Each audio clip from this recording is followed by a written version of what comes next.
Hi. So, the stop and drop. This is, it's been absolutely fantastic for me this week.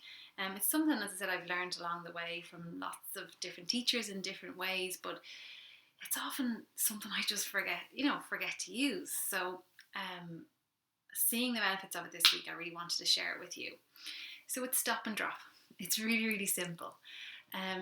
When you notice that you're triggered, whether you're overstimulated, you're worried, you're bickering, you're shouting, you're irritable, you've got a knot of tension in your stomach, whatever your clue is, whatever your red flag is, stop and drop.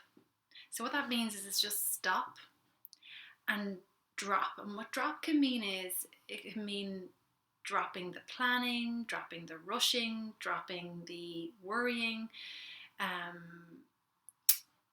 It can for me it can mean dropping down onto the ground and getting on my knees, and I'm going to put my hands on my heart and connect in, so that when we drop to the ground, it allows us to ground ourselves. But that might not always be possible.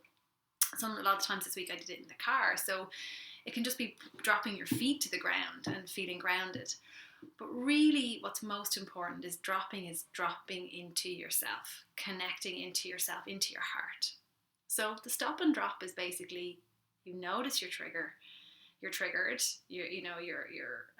whatever that is for you. You stop and you put your hands on your heart. You take a couple of deep breaths, and in doing that, you drop down into yourself. You drop down into and connecting with your heart and with yourself, and whatever it is that you need in that moment. So I'll go through this with you, but ultimately, when you're doing it, you put your hands on your heart. You take a couple of deep belly breaths. What I find really helpful is I kind of start to notice the feel of my hand on my chest. It's very soothing, it's very comforting, even just feeling the warmth of my hand, that connection with my heart. The other thing is doing a deep belly breath, but it's breathing out through the mouth. And what that does is it actually activates the rest and restore response, and tells our body that we're safe, we're okay.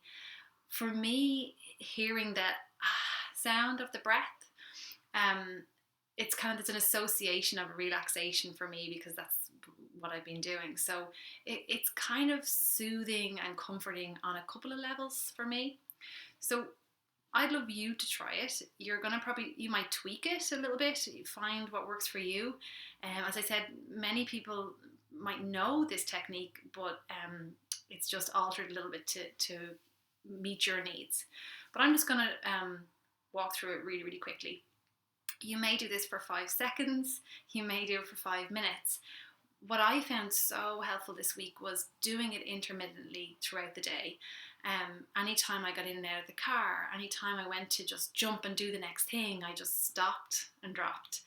And it was so soothing, it was so regulating. And it kind of prevents the momentum of the anxiety, or prevents the momentum of overstimulation, or prevents the momentum of the anger, or whatever it is that you feels off or unbalanced for you.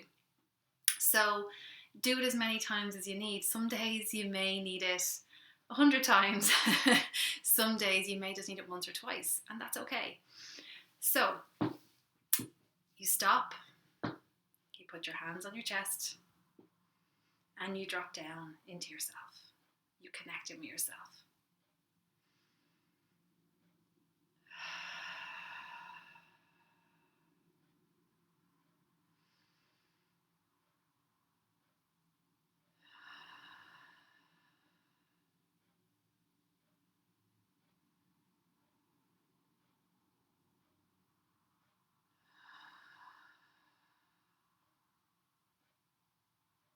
That's simple.